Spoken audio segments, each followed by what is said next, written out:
সব শাড়িগুলো যে কেচেছিলাম বাড়িতে ভরে রাখবো। আছে রাহিত, শীতেই বানালাম বেগুন পোড়া। Good morning everyone, welcome back to my channel. তো চলে এসেছি আমি নতুন দিনে নতুন ব্লগ নিয়ে, ফ্রেশ মর্নিং নিয়ে। তো দেখতে পাচ্ছ ব্ল্যাঙ্কেটগুলো ভাবছি আর শীতেতে গায়ে দেবো না, শীতটা কমেছে দেখেছো কেমন হাঁপাচ্ছি, ছাদে আসতে এই শরীরটা একবারে গেছে। যাই হোক, মানে ব্ল্যাঙ্কেটগুলোর প্রচণ্ড গরম লাগছে রাত্রিবেলা, তার জন্য ভাবলাম ব্ল্যাঙ্কেটগুলো আজকে রোদে দিয়ে তুলে নেবো, দিয়ে হালকা ফুলকা একটা কম্বলের বা র্যাক টাইপের যা পাতলা কাঁথা এগুলো গায়ে দেবো। তো ব্ল্যাঙ্কেটটা ভীষণ মানে হেভি গরম লাগছে। তো চলো কাজগুলো সেরে নিই, তারপর নিচে যাবো।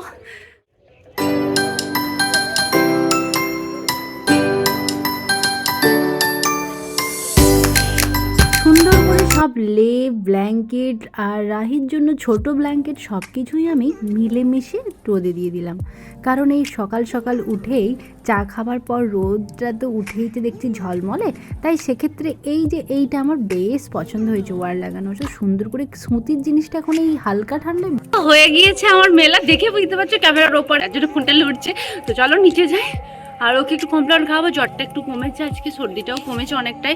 কেয়ার করতে মানে বাপুস পাতা ওষুধ সব কিছু প্রচুর খাওয়াতে কমেছে। এই তো আস্তে আস্তে বড় হচ্ছে, আমায় ফোন ধরতে সাহায্য করছে। দরজা খুলে সুন্দর করে মোছামুছিগুলো সেরে নিচে এসেছি, আর ভাবলাম জামা কাপড়গুলোর কিছু কেমন শাড়ি আয়রন করব, কাচবো। এগুলোর পরি আর সবসময় একটু হালকা বাতাস খাইয়ে তুলে রাখি, যার ফলে একটু ভাঁজ হয়ে গিয়েছে। তাই এই তিনটে সিল্ক বা বেনারসি টাইপের শাড়িগুলো খুব বেশ সুন্দর হয়ে আছে, এগুলোকে ভাবছি সার্ফ দিয়ে কাচবো। তাই চলে এসেছি বাথরুমের মধ্যে, নিয়ে নিচ্ছি সার্ফ, আর সুন্দর করে এগুলো বেশি করে একটু সানলাইট সার্ফ দিয়েই কাচি। আমরা যেহেতু সব জামা কাপড়ই সানলাইটেই কাচি, তো চাপ নেই, সুন্দর করে সানলাইট সার্ফ দিয়ে শাড়িগুলো ভিজিয়ে দেবো। তারপর সুন্দর করে একটু ধুপে আর ছাদের মধ্যে মিলে দেবো। তারপর যখন শুকনো হয়ে যাবে নিয়ে এসে একটু ভাবছি আয়রন করব। এই অলসতা যেটা বলে সেটাই আমার মধ্যে কাজ করে, কারণ কোনো সময় এদিক ওদিক করি, নিজের কাজকর্ম থাকলে কিছু কিছু ঘরোয়া কাজের আবার ভুলভাল হয়েই যায়। জীবনে শুধু থাকে তাদের যেমন গুছানো পরিপাটির কাজটা অনেক বেশি হয়ে থাকে, আর আমার যখন হচ্ছে এলোমেলো কাজ হয় তখন আর শরীর দেয় না, লেজি হয়ে যায়। যাই হোক, ভাবলাম মুড়ি খাবার জন্য তো কিছু বানাবো, তাই আর এই বড় বেগুনটা দেখে আমার ভীষণ ভালো লাগলো। গ্যাসেতেই ভাবছি পোড়া করব, তাই দেখলাম কোনো পোকা নেই, আর সুন্দর করে বসিয়ে দিলাম গ্যাসের মধ্যে। আর এত সয়না ফুল আজকেও কুড়িয়ে এনেছি ভাজা খাবার জন্য।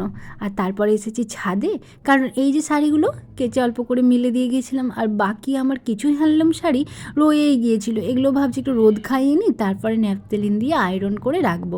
তাই এই সুন্দর সুন্দর আমার এই হ্যান্ডলুম টাইপের বা সিল্ক শাড়ি পরতে বেশিই ভালো লাগে। আর এত এখন সালোয়ার পরি, যার ফলে এই শাড়িগুলো আমার নতুনের মতনই রয়েই যায়।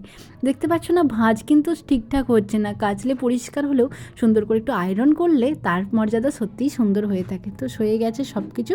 এরপর আমি সব যেগুলো ঘরের রাহির জামা কাপড় আমার টুকটাক সব কিছুকেই রোদে দিয়ে দিয়েছি, একটু পরে এসে বা তুলে নিয়ে যাবো। প্রচুর মেলামেলি হয়েছে, এরপর নিচে যাই, প্রচন্ড রোদ জানো তো, কি গরম পড়ে গিয়েছে জানো। দিনের বেলাটা গরম, রাত সকাল সন্ধ্যে ঠান্ডা।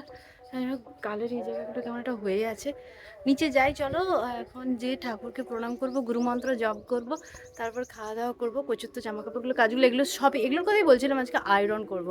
এগুলো আজকে সুন্দর করে আয়রন করে তারপর গোছ করে আবার তো সাথে থাকো তোমরা।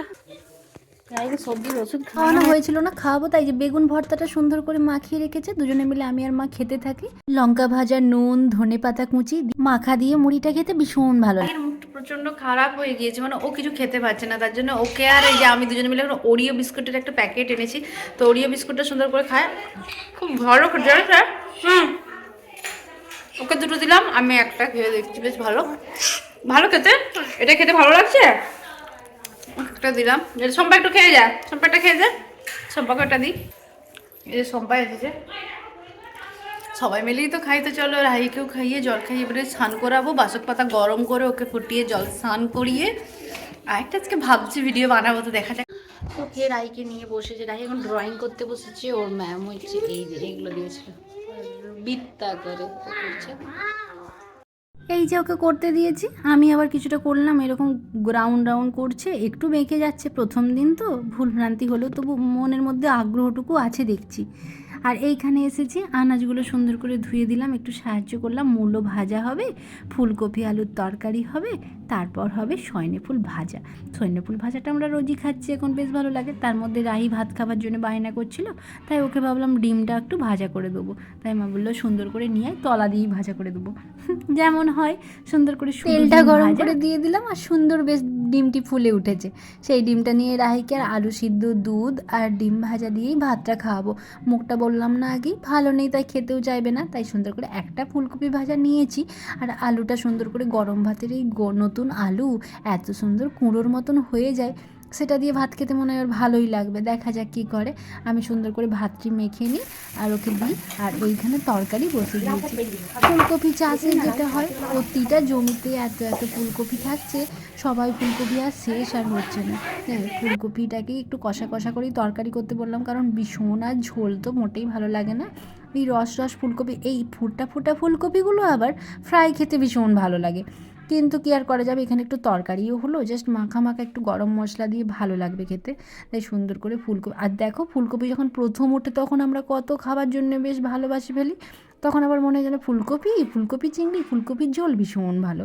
কিন্তু এখন ফুলকপি খেয়ে খেয়ে আবার ফুলকপিটা যেন ভালো লাগে না, কিন্তু আবার যখন 2-4 দিন না খাচ্ছি বেশ ভালোই লাগবে দেখছি। তারপর সয়না ফুল ভাজা হয়েছে, এত কুড়িয়েছিলাম আজকেও, এত পড়ছে বলার বাইরে। ভাজলেই তো কমে যাবে, ফুল জিনিস যতই থাক না কেন এইটুকু হয়ে যাবে। তারপর জেঠিমাদের বাড়িতে কিছুটা আর আমাদের বাড়িতে খাওয়া হবে। আর এই যে বড় বড় মূলোকে সুন্দর করে গোল গোল করে কেটে ভাজা বানানো হচ্ছে, মূলো ভাজা। আর এই যে সয়না ফুল ভাজা দিয়ে আলু ভাতে চকুটা ছিল আর তরকারি দিয়ে আমি আর মা ভাতটা খেতে থাকবো। রাহির জন্যই ডিমটা ভাজা করেছিলাম, একদম ভালো লাগছিল না, তাই আমি আর ডিম ভাজাটা খেলাম না। এই নিরামিষ তরকারি দিয়ে দুপুরের খাবারটা খেয়ে নেবো, এটাই ভাবলাম। মূলো ভাজা, আলু সিদ্ধ, সয়না ফুল ভাজা, সাথে ফুলকপি আলু দিয়ে রসা রসা তরকারি দিয়ে সুন্দর করে দুজনে মিলে খেয়ে নিই। আর রাহিকে তার মধ্যে ডিম ভাজা দিয়ে ভাতটা খাওয়ালাম। অল্প খেলো না, দিয়ে ও এখানে বলছে মা আমি একটু পরে ঘুমাবো, তো আমি চুলটা শুকিয়ে যাক তারপরেই ঘুমাবে।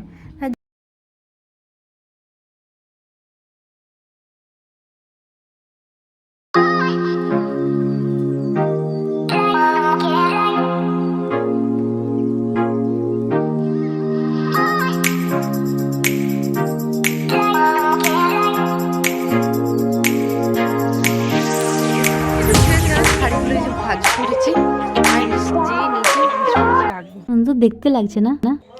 7খানা শাড়ি আজকে কেচেছিলাম, তো সুন্দর করে ভাঁজ করে রোদ খাইয়ে তুলে রেখে দেবো এবারে।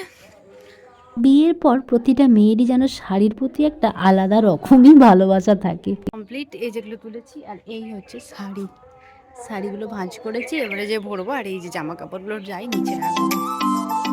বানিয়ে দিয়েছি পাস্তা, তো বসে বসে এখন একটু পাস্তা খাচ্ছে। কেমন হয়েছে রে খেতে?